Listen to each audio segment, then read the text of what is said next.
ආයුබෝවන් ඔබ අදත් එක්වන්නේ ලංකාවේ අංක 1 සමබර තොරතුරු ප්‍රකාශය ලයිව් ඇටුවෙල් සමගින්. අද ලයිව් ඇටුවෙල් තුලින් ඔබ හමුවන මම මංජුල වීරසිංහ. මම ඉෂාරා සමරසිංහ. අපි අදත් මුලින්ම බලමු ප්‍රධාන පුවත් සිරස්තල. හෙට සිට කොළඹ දිස්ත්‍රික්කයේ ප්‍රදේශ කිහිපයක් හුදකලා කෙරේ. තවත් ප්‍රදේශ කිහිපයක් විවෘත කිරීමට පියවර. මෙරට සමස්ත කොවිඩ් ආසාදිතයින් 23000 අභියස. ඊයේත් ආසාදිතයින් 487ක්. කොවිඩ් හේතුවෙන් මියගිය සංඛ්‍යාව 109 දක්වා ඉහළට. කොබෙයිගනේදී ටිපර් රථ රියදුරෙක් පොලිස් නිලධාරියෙකු යට කර පලා යයි. රාත්‍රියේ විරෝධය. කොළඹ කිංස් කණ්ඩායමට ජයගෙන ඇන්ඩ්‍රු රසල්ගේ සුපිරි ඉනිම.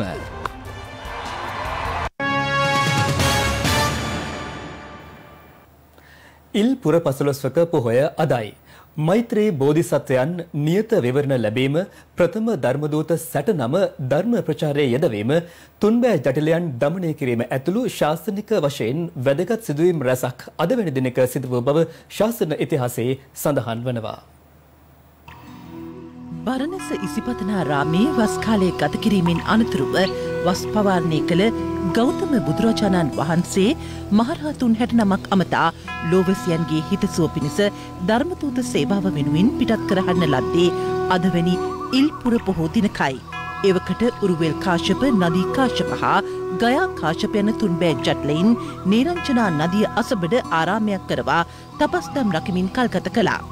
එම ස්ථානයට වැඩම කළ තථාගතයාණෝ 3516ක් පෙළහරපා උරුවෙල් කසුප් තවුසානන් ඇතුළු පිරිවර පහදවා බුදුසසුනේ පැවිදි කරවන්නට යෙදුණා.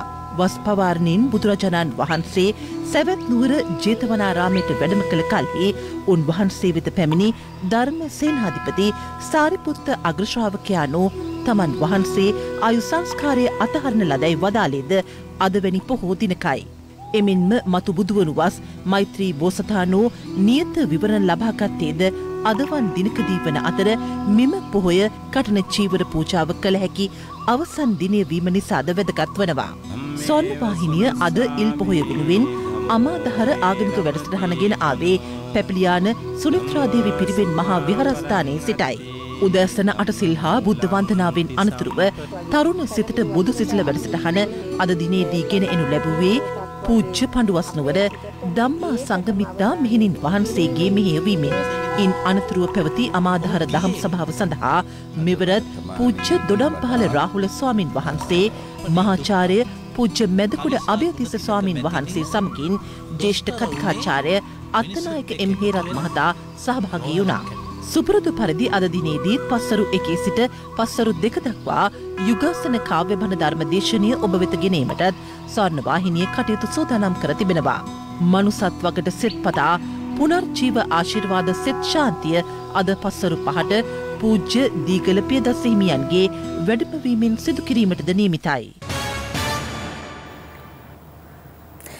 ඉන්දිය ජාතික ආරක්ෂක උපදේශක අජිත් දෝවල් මහතා ජනාධිපති ගෝඨාභය රාජපක්ෂ මහතා හමු වී තිබෙනවා. එහිදී දෙරට අතර සෑම ආකාරයකම ද්විපාර්ශ්වික සම්බන්ධතා තව දුරටත් වර්ධනය කර ගැනීම වෙනුවෙන් සාකච්ඡාවක නිරත වූ බවයි ජනාධිපති මාධ්‍ය ඒකකය පවසන්නේ. ඉන්දිය ජාතික ආරක්ෂක උපදේශක අජිත් දෝවල් මහතා ජනාධිපති ගෝඨාභය රාජපක්ෂ මහතා හමු වුණේ ජනාධිපති කාර්යාලයේදී. මෙහිදී ඉන්දු ලංකා ආරක්ෂක සහයෝගීතාව ඉන්දිය සාගර කලාපයේ සාමය සහ ආරක්ෂාව පවත්වාගෙන යාම වෙනුවෙන් ශ්‍රී ලංකාවේ යටිතල පහසුකම් සංවර්ධනය පිළිබඳව සාකච්ඡා කර තිබෙනවා. ශ්‍රී ලංකාවේ ආර්ථික සංවර්ධනයට ඉවහල් වන නව ශේෂ්ත්‍ර හඳුනාගෙන ඒවායේ ආයෝජනය කිරීමට ඉන්දියාවේ ඇති කැමැත්ත අජිත් දෝවල් මහතා මෙහිදී ජනාධිපතිවරයාට දැනුම් දුන්නා. දැනටමත් බෙහෙවින් සතුටුදායක මට්ටමක පවතින ද්විපාර්ශ්වික සහයෝගීතාව තවදුරටත් ශක්තිමත් කිරීමේ අවශ්‍යතාව ජනාධිපතිතුමා සහ ඉන්දියා ආරක්ෂක උපදේශකවරයා මෙහිදී අවධාරණය කර තිබෙනවා. ඉන්දියාවේ සහභාගීත්වයේ ඇතිව ආරම්භ කර ඇති යටිතල පහසුකම් සංවර්ධන ව්‍යාපෘති කඩිනමින් නිම කළ යුතු බවටද දෙපාර්ශ්වයේම එකඟ වූ බව ජනාධිපති මාධ්‍ය ඒකකයේ නිකුත් කළ නිවේදනයක සඳහන්. ඉන්දියානු සාගර කලාපයේ සමුද්‍රීය ආරක්ෂක සහයෝගීතාව වෙනුවෙන් විශේෂ සමුළුවක් ඊයේ කොළඹදී පැවැත්වුණා. මෙම සමුළුවට මෙරට ආරක්ෂක බලධාරීන් සමග ඉන්දිය සහ මාලදිවයින් ආරක්ෂක ප්‍රධානීන්ද එක්ව සිටියා. ඉන්දියානු සාගර කලාපය වෙත අවධානය යොමු කරමින් සමුද්‍රීය ආරක්ෂක සහයෝගීතාව අරමුණු කරගත් ත්‍රිපාර්ශ්වික ආරක්ෂක සමුළුව ඊයේ කොළඹදී පැවැතුනේ ඉන්දිය සහ මාලදිවයින් ආරක්ෂක ප්‍රධානීන්ගේ සහභාගීත්වයෙන්. මේ සමුළුව සඳහා ඉන්දියාව නියෝජනය කරමින් ඉන්දිය ජාතික ආරක්ෂක උපදේශක අජිත් දෝවාල්, මාලදිවයින් නියෝජනය කරමින් මාලදිවයින් ආරක්ෂක අමාත්‍ය මාරියා අහමඩ් ඩීඩීද එක්ව සිටියා. ශ්‍රී ලංකාව නියෝජනය කරමින් මෙම සමුළුවට සහභාගී වුණේ ආරක්ෂක ලේකම් විශ්‍රාමික මේජර් ජෙනරාල් කමල් ගුණරත්න මහතායි. මොරිෂස් සහ සීෂෙල්ස් යන රටවල් නියෝජනය කරමින්ද ආරක්ෂක ප්‍රධානීන් නිරීක්ෂණ මට්ටමින් මෙම සමුළුවට එක්ව සිටියා. සමුද්‍රීය ආරක්ෂක සහයෝගීතාව අරමුණු කරගත් මෙම සමුළුවේදී ඉන්දියානු සාගර කලාපයේ පරිසර දූෂණය, ආපදා කළමනාකරණය, ඒකාබද්ධ මෙහෙයුම් හා සමුද්‍රීය උරුමය පිළිබඳ වැඩි අවධානයක් යොමු කර තිබුණා. කලාපයේ සාමය සහ ආරක්ෂාව සහතික කිරීම සඳහා රටවල් අතර සහයෝගීතාව තවදුරටත් ශක්තිමත් කිරීමට මෙහිදී එකඟ වූ බවයි ආරක්ෂක අමාත්‍යාංශය පවසන්නේ. මෙම සමුළුව වාර්තා කිරීම සඳහා ඉන්දීය මාධ්‍යන්හිදීද වැඩි ඉඩක් වෙන් කර තිබුණා. එම මාධ්‍ය වැඩිදුරටත් වාර්තා කර තිබුණේ කොළඹ පැවති මෙම සමුළුව පැවැතුනේ ඉන්දු පැසිෆික් කලාපය තුළ සිය බලය ව්‍යාප්ත කිරීමට චීනය උත්සාහ දරන අතරවාරයේදී බවයි. කොළඹ සහ ගම්පහ දිස්ත්‍රික්කයේ දැනට හුදකලා කර ඇති ප්‍රදේශ කිහිපයක් හෙට අලුයම 5 සිට හුදකලා තත්වයෙන් ඉවත් කරන බව යුද හමුදාපති ලුතිනන්ට් ජෙනරාල් ශවෙන්ද්‍ර සිල්වා මහතා පවසනවා. මට්ටකුලිය සහ බැල්ලම්පිටියේ ප්‍රදේශ කිහිපයක් හෙට අලුයම 5 සිට හුදකලා කරන බවද ඔහු සඳහන් කළා. මේ අතර ඊයේත් COVID-19 ආසාදිත මරණ දෙකක් වාර්තා වූ අතර ආසාදිතයින් 487 දෙනෙකුද මෙරටින් වාර්තා වුණා. හෙට අලුයම 5 සිට ක්‍රියාත්මක වන පරිදි මට්ටකුලිය වෙරළබඩ සහ පිටකොටුව පොලිස් වසම් හුදකලා තත්වයෙන් ඉවත් කර තිබෙනවා. කෙසේ වෙතත් යුද හමුදාපති ලුතිනන්ට් ජෙනරාල් ශවෙන්ද්‍ර සිල්වා මහතා පැවසුවේ මෝදර, බ්ලූමැන්ඩල්, කොටහේන, ග්‍රෑන්ඩ් පාස්, අදුරුප්පවීදිය, කෙසෙල්වත්ත, මාලිගාවත්ත, දෙමටගොඩ සහ මරදාන පොලිස් වසම් තවදුරටත් හුදකලා කර ඇති බවයි. ඊට අමතරව කොම්පඤ්ඤවේදිය පොලිස් වසමේ, වැකන්ද ග්‍රාම නිලධාරී වසම සහ බොරැල්ල පොලිස් වසමේ, වනාතමුල්ල ග්‍රාම නිලධාරී වසමද තවදුරටත් හුදකලා තත්වයෙන් ක්‍රියාත්මක වනු ඇති. මේ අතර මට්ටකුලිය පොලිස් වසමේ රන්දිය උයන නිවාස යෝජනා ක්‍රමය සහ ෆර්ගියුසන් මාර්ගයේ දකුණු ප්‍රදේශය සහ ලක්සඳ නිවාස යෝජනා ක්‍රමය, සාලමුල්ල ග්‍රාම නිලධාරී වසම, විජයපුර ග්‍රාම නිලධාරී වසම හෙට අලුයම 5 සිට හුදකලා ප්‍රදේශ ලෙස නම් කර තිබෙනවා. මීට අමතරව දැනට හුදකලා කර ඇති ගම්පහ දිස්ත්‍රික්කයේ මීගමුව සහ රාගම ප්‍රදේශයන්හි හුදකලා තත්වය හෙට අලුයම 5 සිට ඉවත් කෙරෙනු ඇති. කෙසේ වෙතත් වත්තල, පෑලියගොඩ සහ කැලණිය ප්‍රදේශවල තවදුරටත් හුදකලා තත්වය ක්‍රියාත්මකයි. දිවයිනේ සෙසු දිස්ත්‍රික්කවල මේ වන විට හුදකලා කර ඇති ප්‍රදේශයන් නැවත දැනුම් දෙනතුරු තවදුරටත් හුදකලා ප්‍රදේශ වශයෙන් පවතිනු ඇති බවයි යුද හමුදාපතිවරයා අද උදෑසන පත්තරේ වැඩසටහන සමග එක්වෙමින් වැඩිදුරටත් සඳහන් කළේ. මේ වන විටත් හුදකලා භාවයට ලක් කරලා තිබෙන අක්කරේපත්තුව පොලිස් වසම සහ විශේෂයෙන්ම අටලුවගම ග්‍රාම නිලධාරී වසම් කිහිපයක් අපි හුදකලා භාවයට පත් කරලා තිබෙනවා. ඊටමතරව මහනුවර අකුරණ ප්‍රදේශයේ පිහිටි අලවතුගොඩ අකුරණ ග්‍රාම නිලධාරී වසම් කිහිපයක් මේ වන විට අපි හුදකලා කරලා තිබෙනවා. ඒ හුදකලා භාවයන් තවදුරටත් පවත්වාගෙන යාමට කටයුතු කරලා තිබෙනවා. චන්දන විශේෂයෙන්ම මෙය හැකි තාක් දුරට පසුගිය දින 7ක් විශේෂයෙන් පසුගිය පැය 48ත් හමු ආසාදිතයන් සහ ඔවුන්ගේ ස්වභාවයත් සමාජ තත්ත්වයන්ුත් සැලකිල්ලටගෙන තමයි මේ ආකාරයෙන් අවම ආකාරයෙන් අභාවයට ලක් කිරීමට අපි කටයුතු කරලා තිබෙන්නේ.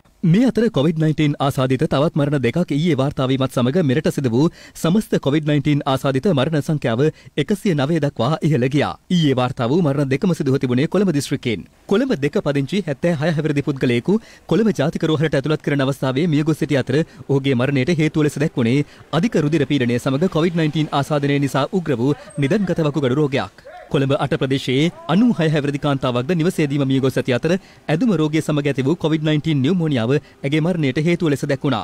බස්නාහිර පළාත් තියෙන දිස්ත්‍රික්ක 3 ඇතුළත තමයි රටේ වෙලා තියෙන මරණ වලින් 91ක් සිද්ධ වෙලා. ඒතකොට කොහෙද අවදානම කේන්ද්‍රගත වෙලා තියෙන්නේ කියන එක අමුතුවෙන් කියන්න අවශ්‍ය නැහැ. බස්නාහිර පළාතේ තමයි අවදානම කේන්ද්‍රගත වෙලා තියෙන්නේ. ඒ නිසා අපේ බස්නාහිර පළාත් තුල විශේෂ තීරණ ගන්න පැකිලෙන්න හොඳ නැහැ. ඒතකොට සමස්තයක් විදිහට බස්නාහිර මරණ 91ක් වෙනකොට ඒකේ 74%ක්ම වෙලා තියෙන්නේ කොළඹ දිස්ත්‍රික්කයේ ඇතුලේ. ඒතකොට මේ 177 නොත් අති බහුතරය වෙලා තියෙන්නේ කොළඹ මහනගර සභාව සීමාව ඇතුලේ. ඒ හින්දා තමයි මහනගර සභා සීමාව ඊටාම කිට්ටුවෙන් අධීක්ෂණය කළ සුපරීක්ෂාකාරී විදිහට කළමනාකරණය කරන්න ඕනයි කියලා ඉතින් අපි යෝජනා කරන්නේ. ඒතකොට මේ මරණ සමාලෝචනයත් එක්ක ජනතාවට එන වගකීම මොකද්ද, බලධාරීන්ගේ වගකීම මොකද්ද, සෞඛ්‍යාංශවල වගකීම මොකද්ද කියලා අපි වෙන් කරලා හඳුනගෙන ඉදිරියට ගමන් කිරීම හරහා මරණ වැඩි වෙන්න තියෙන යම් ප්‍රවණතාවයක් තියෙනවා නම් ඒ ප්‍රවණතාවය නැති කරලා වඩා හොඳ තැනකට රට ගමන් කරන්න පුළුවන් වෙයි කියලා අපි විශ්වාස කරනවා. මේ අතර COVID-19 ආසාදිතයින් 487 දෙනෙකු ඊයේත් මෙරටින් වාර්තා වුණා. ඔවුන්ගෙන් වැඩිම ආසාදිතයින් පිරිසක් වාර්තා වුණේ කොළඹ දිස්ත්‍රික්කයෙන් වන අතර එම ආසාදිතයින් සංඛ්‍යාව 223ක්.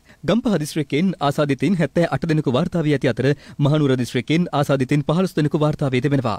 මේ අනුව විනුවන්ගොඩ පෑලියගොඩ COVID-19 පොකුරෙන් වාර්තා වූ ආසාදිතයින් සංඛ්‍යාව 19000 ඉක්මවා ගිය අතර එම සංඛ්‍යාව 19447ක්. ඉන් ආසාදිතයින් 13223 දෙනෙකු මේ වන විට පූර්ණ සුවය ලබා රෝහල් වලින් පිටත්ව ගොස් ඇති බවයි COVID-19 පැතිරීම වැළැක්වීමේ ජාතික ක්‍රියාන්විත මධ්‍යස්ථානය පැවසුවේ. ඒ අනුව මේ වන විට මෙරටින් වාර්තා වී ඇති සමස්ත COVID-19 ආසාදිතයින් සංඛ්‍යාව 22988ක්. ඉන් ආසාදිතයින් 16656 දෙනෙකු පූර්ණ සුවය ලබා රෝහල් වලින් පිටත්ව ගොස් තිබෙනවා. ආසාදිතයින් 6223 දෙනෙකු තවදුරටත් රෝහල්ගතව ප්‍රතිකාර ලබනවා. මේ අතර නව ආසාදිතයින් හඳුනා ගැනීම සඳහා දෙවෙනි ප්‍රදේශ කිහිපයකම ඊයේ PCR පරීක්ෂණ 13065ක් සිදු කළා. ඒ අනුව මෙරට සිදු කර ඇති සමස්ත PCR පරීක්ෂණ සංඛ්‍යාව 8,15897ක්. නිරෝධායන නීති කඩකරන පුද්ගලයන්ට එරෙහිව අපරාධ නීතිය යටතේ කටයුතු කරන බව පොලිස් මාධ්‍ය ප්‍රකාශක ජ්‍යෙෂ්ඨ නියෝජ්‍ය පොලිස්පති අජිත රෝහණ මහතා පවසනවා.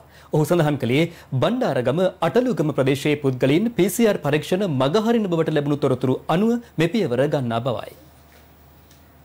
බණ්ඩාරගම ප්‍රදේශයේ දැනට හුදකලා කර ඇති අටලුගම ඇතුළු ග්‍රාම නිලධාරී වසම් 9 තුළින් මේ වන විටත් COVID-19 ආසාදිතින් 209 දෙනෙකු වාර්තා වී තිබෙනවා. තවදුරටත් එම ප්‍රදේශ ආශ්‍රිතව ආසාදිතයින් හඳුනා ගැනීම සඳහා PCR පරීක්ෂණ ක්‍රියාත්මක කෙරුණද එම පරීක්ෂණ අදාළ ප්‍රදේශයේ බහුතරයක් පුද්ගලයන් මග හරින බවටද වාර්තා වුණා. මේ වගේ PCR පරීක්ෂණයකට පෙනී නොසිටීම එක් පැත්තකින් ඔහුට මේ රෝගය උත්සන්න වෙලා මිය යාම දක්වා වර්ධනය වෙන්න පුළුවන්. අනිත් පැත්තෙන් සමාජයට කරන අගතියක් හානිදායක ක්‍රියාවක්. ඒ නිසා මෙවැනි පරීක්ෂණ සඳහා යම් කිසි කෙනෙක් පෙනී හිටින්නේ නැත්නම් ඒ අයට විරුද්ධව අපි අපරාධ නීතිය යටතේ නඩු පවරනවා. ලංකා දණ්ඩ නීති සංග්‍රහයේ 263 වෙනි වගන්තිය අනුව චේතනාන්විතව යම් රෝගයක් ව්‍යාප්ත කරන්න උත්සාහ කරනවා නම් එය නීතියේ වරදක්. ඒ වගේම නිරෝධායන නියෝගයකට පටහැනිව කටයුතු කරනවා නම් එය නීතියේ වරදක්. එවැනි පුද්ගලයෙකුට අවුරුදු 3 දක්වා කාලයක බන්ධනාගාරගත කිරීමකින් දඬුවම් කරන්න පුළුවන්. ඒ වගේම ඒ සඳහා උපයෝගී කරගන්නා දේපොළ තිබෙනවා නම් නිවාස වෙන්නට පුළුවන්, වාහන වෙන්නට පුළුවන්, යතුරුපැදි වෙන්නට පුළුවන්, ඔවුන් ගමන් කරන්න ඒ සියල්ල සම්බන්ධයෙන් මුද්‍රා තැබීමක් සිදු කරන්න පුළුවන්. ඒ වගේම අපිට වාර්තා වෙලා ඇති ආකාරයකට 4 දෙනෙක්ගෙන් යුක්ත කණ්ඩායමක් සමාජ මාධ්‍ය ජාල මගින් මේ ජනතාව නිරෝධායන රීති වලට අනුගත වීම නවත්වන්න උත්සාහ කරන බවට වාර්තා වෙනවා. ඒ අයට එරෙහිවත් අපි ඉතා දැඩිව නීතිය ක්‍රියාත්මක කරනවා. ඒ පුද්ගලයන් සම්බන්ධව දැනට විමර්ශනයක් ආරම්භ කර තිබෙනවා. කුරුණෑගල කොබේගනේ හාතලව ප්‍රදේශයෙන් දෙදුරු ඔයේ නීති විරෝධී ලෙස සිදු කළ වැලි ජාවාරමක් වැටලීමට ගිය පොලිස් කොස්තාපල්වරයෙකු වැලි ජාවාරම්කරුවන් විසින් ටිපර් රථයකට යටකර පලා ගොස් තිබෙනවා. අදාළ ටිපර් රථය හෙට්ටිපොළ ප්‍රදේශයේ දමා ගොස් තිබියදී සොයා ගැනුණා. ඊයේ රාත්‍රී 12ට පමණ නීති විරෝධී වැලි ජාවාරමක් සම්බන්ධයෙන් සොයා බැලීම සඳහා 5 දෙනෙකුගෙන් යුත් පොලිස් කණ්ඩායමක් කොබේගනේ හාතලව ප්‍රදේශයට ගොස් තිබෙනවා. එහිදී වැලි ප්‍රවාහනය කරමින් තිබූ ටිපර් රථයක් නැවැත්වීමට පොලිස් නිලධාරීන් විසින් උත්සාහ කිරීමේදී එහි රියදුරෙකු පොලිස් කොස්තාපල්වරයා යටකර පලා ගොස් ඇති බවයි පොලිස් මාධ්‍ය ප්‍රකාශක අජිත් රෝහණ මහතා සඳහන් කළේ. ඉන් බරපතල තුවාල ලැබූ කොස්තාපල්වරයා නිකවරටිය රෝහලට රැගෙන ගිය අතර ඒ වන විටත් ඔහු මිය ගොස් තිබුණා. මෙලෙස මියගිය පොලිස් කොස්තාපල්වරයා 32 මේ සම්බන්ධයෙන් පරීක්ෂණ කණ්ඩායම් දෙකක් යොදලා නිකවරටිය ජ්‍යෙෂ්ඨ පොලිස් අධිකාරිවරයාගේ අධීක්ෂණය යටතේ විමර්ශනයක් ආරම්භ කර තිබෙනවා. ඒ වගේම මේ තැනැත්තා අඳුනගෙන තිබෙනවා ට්‍රක් රථයේ පැදවූ තැනැත්තා ඔහු වැලි ජාවාරම්කරුවෙක්. මීට පෙර අවස්ථා දෙකකදී අධිකරණය මගින් වැලි ජාවාරම සම්බන්ධයෙන් වර්ධකරුවායෙක් බවට වාර්තා වෙලා තියෙනවා. ඒ වගේම මේ ට්‍රක් රථයත් අඳුනගෙන තියෙනවා. මේ සම්බන්ධයෙන් දැනට මොවුන් අත්අඩංගුවට ගැනීම සඳහා මෙහෙයුමක් ක්‍රියාත්මක කර තිබෙනවා. පොලිස් කොස්තාපල්වරයා යටකර පලා ගිය අදාළ ටිපර් රථය කුලියාපිටිය හෙට්ටිපොළ මාර්ගයේ කරතිප්පල ප්‍රදේශයේ දමා ගොස් තිබියදී සොයාගෙන තිබෙනවා. ටිපර් රථයේ රියදුරු පලා ගොස් ඇති අතර රියදුරු සොයා පොලිස් විමර්ශන ක්‍රියාත්මකයි.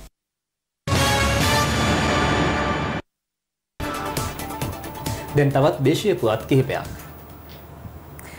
පරිසර සංවේදී කලාප සහ වන විනාශයන් පිළිබඳව වර්තමානයේ දැඩි අවධානයක් යොමුව තිබෙනවා. එසේ තිබියදීත් තැන තැන සිදුවන වන විනාශයන් සහ සංවේදී පරිසර පද්ධති විනාශයන් පිළිබඳව තවමත් අසන්නට ලැබෙනවා. ඒ අතර මහ ඔය රඹකැන් ඔය ප්‍රදේශයේ වනාන්තර එලිපෙහෙලි කිරීමක් පිළිබඳවද තොරතුරු වාර්තා වනවා. මහ ඔය රඹකැන් ඔය රක්ෂිතය අක්කර දහස් ගණනක් පුරා පැතිරී පවතිනවා. ස්වභාවික පරිසර පද්ධතියක් වන එහි විවිධාකාරයේ ජීවීන් වාසය කරන අතර පොල්ලිපැද්ද ආදිවාසී ජනතාවද සිය වාසස්ථාන කරගෙන ඇත්තේ මහා වෘක්ෂයන්ගෙන් පිරි වනගහනයෙන් අනූනව පවතින එම පරිසර පද්ධතියයි. මෙම රක්ෂිත වනාන්තර ප්‍රදේශයේ හඳුනාගත් ඉඩම් ප්‍රමාණයක් පසුකාලීනව දීර්ඝකාලීන බදු පදනමක් මත පෞද්ගලික අංශයට වගා කටයුතු සඳහා ලබා දී තිබෙනවා. ඒ අනුව එම රක්ෂිත භූමි එලිපෙහෙලි කරමින් වගාවන් සඳහා මේ වන විටත් සකස් කරමින් පවතිනවා.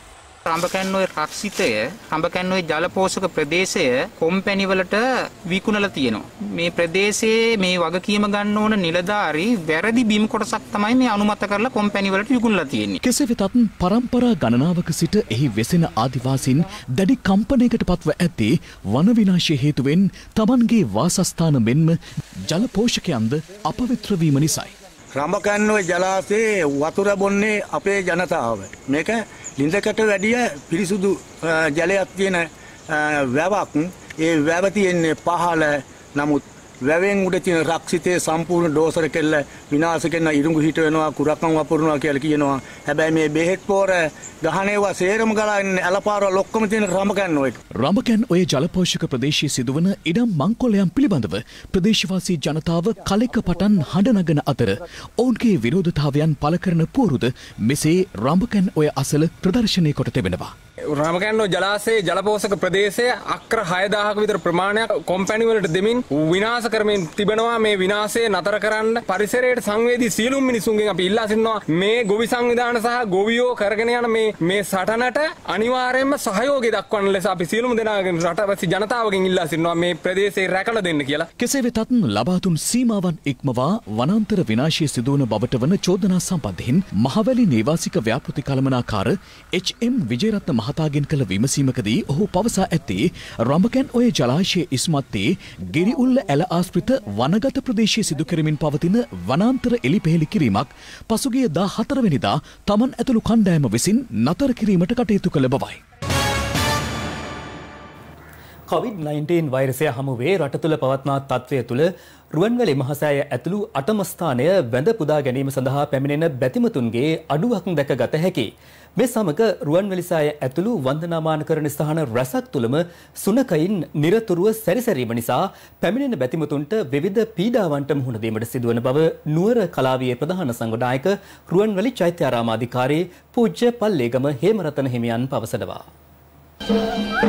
රුවන්වැලි මහසෑය ඇතුළු 8ම ස්ථාන වැඳ පුදා ගැනීම සඳහා සෑම දිනකම දහස් ගණන් බැතිමතුන් පැමිණෙනු ලබනවා. ඒත් රට තුළ පවතින COVID-19 වසංගතය හමුවේ පැමිණෙන බැතිමතුන්ගේ අඩුවීමක් මේ දිනවල දැකගත හැකියි.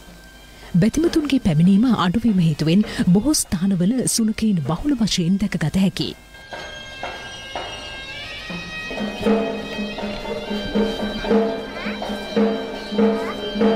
සුනකයින් මෙලෙස වැඩිවීමත් සමග වන්දනාමාන සිදු කිරීම සඳහා පැමිණෙන බැතිමතුන් විවිධ පීඩාවන්ට මුහුණ දෙන බවයි පූජ්‍ය පල්ලේගම හේමරතන හිමියන් පවසන්නේ.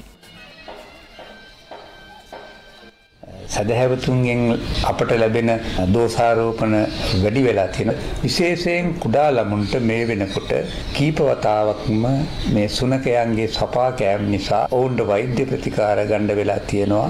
ඒ රෝග නිවාරණය සඳහා එන්නත් බේත් එන්නත් කර ගැනීමත් කරගන්න වෙලා තියෙනවා. ඇතැම් පිරිස් මෙලෙස සුනකයින් ඇතුළු විවිධ සතුන් පූජා භූමියට රැගෙන විද්දමා යන බවද උන්වහන්සේ ප්‍රකාශ කළා. මෙම සත්වයින් පූජා භූමියේ දිවත් කර බැතිමතුන්ට වන්දනාමාන කරගත හැකි ලෙසට යලි පූජා භූමිය යථා තත්ත්වයට පත් කර ගැනීමට අවශ්‍ය කටයුතු සලසා දෙනමින් සත්ව සුබසාධන සංගම් ඇතුළු රජයේ වගකිව යුතු බලධාරීන්ගෙන් උන්වහන්සේ ඉල්ලා සිටිනවා.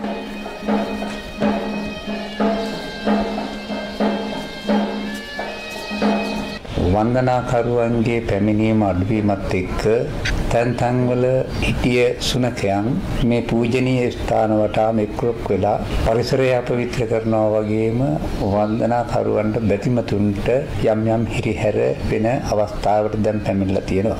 මේ අහිංසක සත්තු මේ තැන්වලට ඕපපාතිකව පාත් වෙනවා නෙවෙයි, කවුරු හෝ බෞද්ධයන් කියාගන්න අයම තමයි පාපකාරී වැඩේ කරන්නේ. පින් සිද්ධ වෙන පූජාවක් නෙවෙයි, පව් සිද්ධ වෙන පූජාවක් කියලා සිහිපත් කරන්න කැමතියි. මේ අහිංසක සතුන්ගේ ජීවිතවලට හිරිහැර කිරීමක් තමයි කරන්නේ. ඒ පව් වැඩේ මින් පස්සේ කරන්න එපා කියලා තාම කරුණාවෙන් මෛත්‍රියෙන් ඉල්ලා හිටිනවා. තවත් පුවත් කිහිපයක් කෙටියෙන් දකිමු දැන්. කොස්කොඩ ගල්බුක වෙල්ලතීරේදී දීවරින් පිරිසක් ඊයේ රාත්‍රියේ පන්දම් දල්වාගෙන විරෝධතාවයක නිරත වුණා. මෙවර අයවැයින් තමන්ට සහන නොලැබීම ඇතුළු ගැටලු රැසක් මුල් කරගෙන මෙම විරෝධතාවය පැවැත්වූ බවයි දීවරින් පවසන්නේ. මිද්දිනිය හදපාන් කළ අයින ප්‍රදේශයේ ඉතා රහසිගතව පවත්වාගෙන ගිය ගංජා හේනක් වටලා තිබෙනවා. එහිදී එක් සැකකරුවෙකු අත්අඩංගුවට ගෙන ඇති අතර එම ගංජා වගාවන් විනාශ කර දැමීමට තංගල්ල කොට්ටාශ දූෂණ මර්දන ඒකකය කටයුතු කර තිබුණා. ගාල්ල නාකියාදිනී ප්‍රදේශයේ ගාල්කර සිටි කවරංචුවක් හොර රහසේ පටවාගෙන ගිය ලොරි රථයක් වටලා තිබෙනවා. එම ලොරි රථයේ සැකකරුවන් සිව් දෙනෙකු සිට ඇති අතර තිදෙනෙකු පලා ගොස් තිබෙන බවයි වඳුරඹ පොලිසිය පවසන්නේ.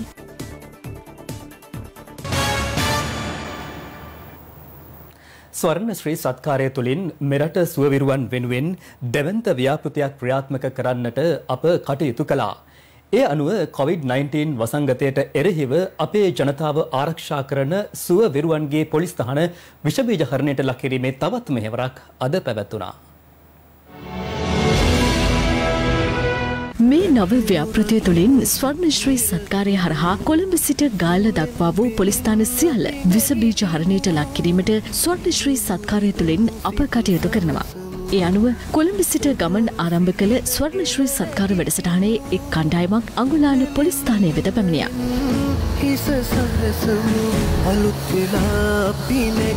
මේ පොලිස්ථානයත් ස්වර්ණ ශ්‍රී සත්කාරය යටතේ අද දවසේදී පූර්ණ විසබීජ අනුහරණයකට ලක් කරනු ලැබුවා.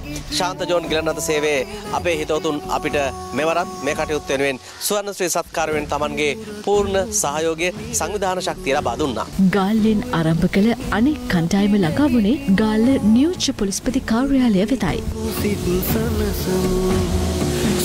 COVID-19 මේ වසංගතයේ පරිදිවීම සඳහා පොලිස් නිලධාරීන් දිවාරය නොබලා අපට ලබා දෙන සහාය වෙනුවෙන් ඔවුන්ගේ එම අවදානම නොතකා ඔවුන් කරන සේවය වෙනුවෙන් ප්‍රතිඋපකාරයක් හැටියට තමයි ස්වර්ණ ශ්‍රී සත්කාරක මනුදම් මෙහෙවර සමගින් අපි මේ ආකාරයෙන් මෙම විස බීජ හරණය සිදු කරනු ලබන්නේ එම පොලිස් නිලධාරීන්ගේ සෞඛ්‍ය ආරක්ෂිත බව තහවුරු කිරීමට.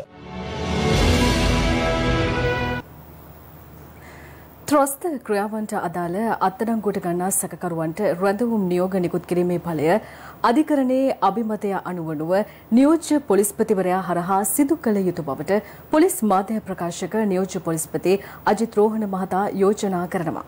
පාස්කෝ ප්‍රහාරය සම්බන්ධයෙන් විමර්ශනය කරන ජනාධිපති කොමිසමේදී සාක්ෂි ලබා දෙමින් ඔහු වැඩිදුරටත් සඳහන් කළේ බුද්ධි අංශ සඳහා පනතක් ගෙන ඒමේ අවශ්‍යතාවක්ද මෙවන විට මතුව ඇති බවයි. පාස්කු ප්‍රහාරය සම්බන්ධයෙන් විමර්ශනය කෙරෙන ජනාධිපති කොමිසම හමුවේ පොලිස් මාධ්‍ය ප්‍රකාශක නියෝජ්‍ය පොලිස්පති නීතිඥ අජිත් රෝහණ මහතා ඊයේ 3 වෙනි දිනට සාක්ෂි ලබා දුන්නා. ප්‍රතිත්‍රස්ත පනත සම්පාදනයට දායක වූ කමිටුවේ සමාජිකයෙකු ලෙස ත්‍රස්තවාදය සහ ආගමික අන්තවාදය සම්බන්ධයෙන් ගත යුතු සහ දැනට පවතින නීතිමය තත්ත්වය පැහැදිලි කර ගැනීම සඳහායි අජිත් රෝහණ මහතා සාක්ෂි ලබා දීම සඳහා කැඳවා තිබුණේ. සාක්ෂි ලබා දෙමින් ඔහු පැවසුවේ ත්‍රස්තවාදී ක්‍රියා සම්බන්ධයෙන් අත්අඩංගුවට ගැනෙන සැකකරුවන් මාස 6ක කාලයක්වත් පොලිස් අත්අඩංගුවේ තබාගෙන ප්‍රශ්න කිරීම සිදු කළ යුතු බවයි. මේ ත්‍රස්ත ක්‍රියා සම්බන්ධයෙන් වන සැකකරුවන්ට රැඳවුම් නියෝග දීර්ඝ කිරීම සම්බන්ධයෙන් කුමක්ද අවධානයට ගත යුතු වන්නේ? සාමාන්‍ය ක්‍රමය තමයි රැඳවුම් නියෝගයක් ගැනීමට හෝ එය දිගු කිරීමට ත්‍රස්ත සැකකරුවෙකු මහේස්ත්‍රාත්වරයෙකු හමුවට ඉදිරිපත් කරනවා. නමුත් ත්‍රස්තවාදයෙකු සම්බන්ධයෙන් රැඳවුම් නියෝග දීර්ඝ කිරීමේ බලය නියෝජ්‍ය පොලිස්පතිවරයෙකුට ලබා දිය යුතුයි කියන එකයි මගේ අදහස. ඒකට අධීක්ෂණ කමිටුවක් දැම්මට කමක් නැහැ. ත්‍රස්තවාදය හෝ අන්තවාදය සහිත ප්‍රදේශයක මෙවැනි දෙයක් කිරීමේදී මහේස්ත්‍රාත්වරයාට ආරක්ෂාවක් නැහැ. ඒ නිසා ඔවුන් තර්ජනයට හෝ බලපෑමකට ලක් විය හැකියි. විමර්ශනයකි. නමුත් විමර්ශනයක් සෑම විටම ආරක්ෂාව සහිතව අවි පුහුණුව ලැබූ සහ බොහෝ දුරට කඳවුරක සිටින අය නිසා ඔවුන්ට බලපෑමක් නැහැ. නමුත් සැකකරුව මසකට වරක් මහේස්ත්‍රාත්වරයාට නිරීක්ෂණය කිරීම කරන්න පුළුවන්. මානව හිමිකම් සංවිධානවලට ඒ නිරීක්ෂණ කරන්න පුළුවන්. ඊට කිසි බාධාවක් නැහැ. එම නිසා කිව යුතුයි මේ රැඳවුම් නියෝග දීමේ බලය නියෝජ්‍ය පොලිස්පති කෙනෙකුට ලබා දීම විමර්ශනයටත් පහසුවක්. ඒ විමර්ශනයට අදාළ ගොනු සෑම විටම මහේස්ත්‍රාත්වරයා ළඟ නැහැ. නමුත් ඒවා විමර්ශකයන් ළඟ නිතර තිබෙන නිසා එය විමර්ශන කටයුතු ආරක්ෂා වීමටත් හේතුවක්. එවැනි ත්‍රස්තවාදී සැකකරුවන්ට අප ප්‍රධානයක් සිදු වෙනවා නම් ඒ බලය ලබා දීම සම්බන්ධයෙන් ඔබේ යෝජනාව කුමක්ද? එවැනි සැකකරුවෙකුට අත්අඩංගුවේ සිට අවුරුද්දකට අඩු කාලයකදී අපදිය යුතු නැහැ. එලෙස ඊට අඩු කාලයකින් අප ලබා දෙනව නම් නීතිපතිවරයාගේ අවසරය මත එය සිදු විය යුතුයි. අවුරුද්දකට වැඩි කාලයකට පසු අප ප්‍රධානයක් සිදුවනවා නම් එම බලය මහාධිකරණයට ලබා දෙන්න ඕන කියන එකයි මගේ අදහස. අද සමාජයේ තිබෙන ත්‍රස්තවාදී ක්‍රියාවල සංකීර්ණ භාවය බලලා තමයි මෙම යෝජනා කරන්නේ. ඔබේ ප්‍රායෝගික දැනුම අනුව කියන්න. අන්තවාදයට සම්බන්ධ පුද්ගල පිරිස ඉන්න ප්‍රදේශවල විමර්ශන ඒ ප්‍රාදේශීය පොලිසියට බලය දීලා කරන එකද සුදුසු? නැත්නම් එක ස්ථානයක් හරහා මෙහෙවන එකද? දැනටත් ක්‍රියාත්මක වෙන්නේ මේක ත්‍රස්ත විමර්ශන කොට්ටාසය හරහා. එහි නියෝජ්‍ය පොලිස්පති කෙනෙක් ඉන්නවා. මේ කටයුතු එක ස්ථානයකින් ක්‍රියාත්මක වෙලා අනුඅංශ පළාතට එකක්වත් ස්ථාපිත කරන්න ඕනේ. තව කාරණයක් ස්වාමීනි, අපිට බුද්ධ්‍යංශ සම්බන්ධයෙන් බුද්ධි යාන්ත්‍රණයට වෙනම පනතක් අවශ්‍යයි. බුද්ධි කටයුතු ප්‍රබල වෙන්න නම් එය සිදු කළ යුතුමයි. දැන් විදෙස් පුවත්. ලොව කොවිඩ් ආසාදිතයින් ව්‍යාප්තිය අතින් තවමත් පෙරමුණේ පසුවන ඇමරිකාවේ ඊයේ දිනෙත් වාර්තා වූ නව ආසාදිතයින් සංඛ්‍යාව ලක්ෂය ඉක්මවා ඇති බවයි වාර්තා වන්නේ. මේ අතර ඇතැම් විදෙස් මාධ්‍ය පවසන්නේ ඇමරිකාව තුළ කොවිඩ් ව්‍යාප්තිය වහා පාලනය නොකළහොත් ඉදිරි සති 3 තුළ ඇමරිකානු වැසියන් 60,000ක් පමණ මිය යාමේ අවදානමක් පවතින බවයි. පන්දුවාර 5කට සීමා වූ T20 තරගයක හොඳම ඉනිම LPL තරගාවලියෙන් ඊයේ වාර්තා වුණා.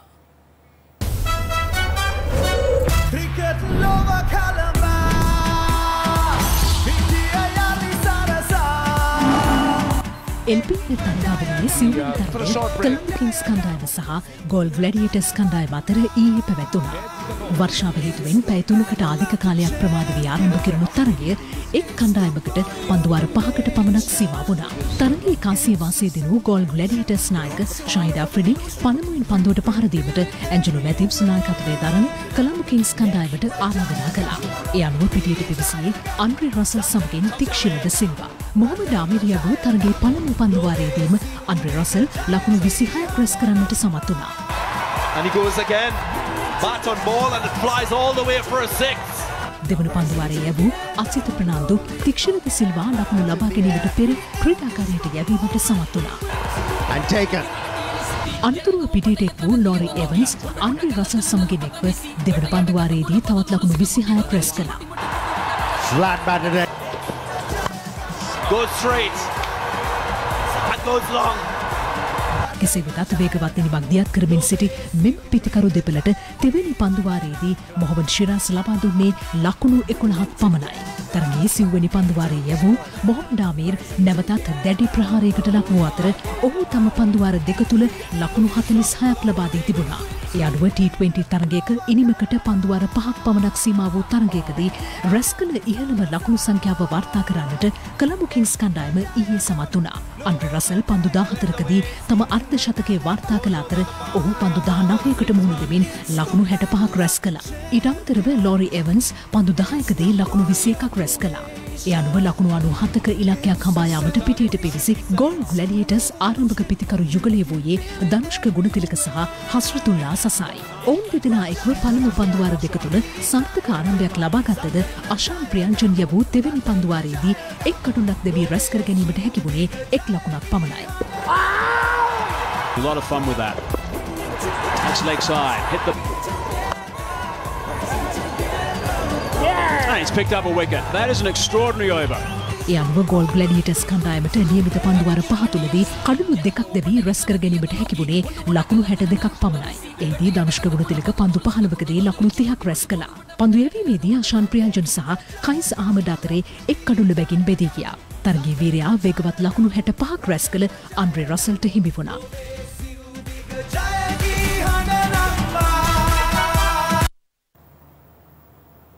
ලයිව් 12 තුලින් සමුගන්නයි මේ සූදානම.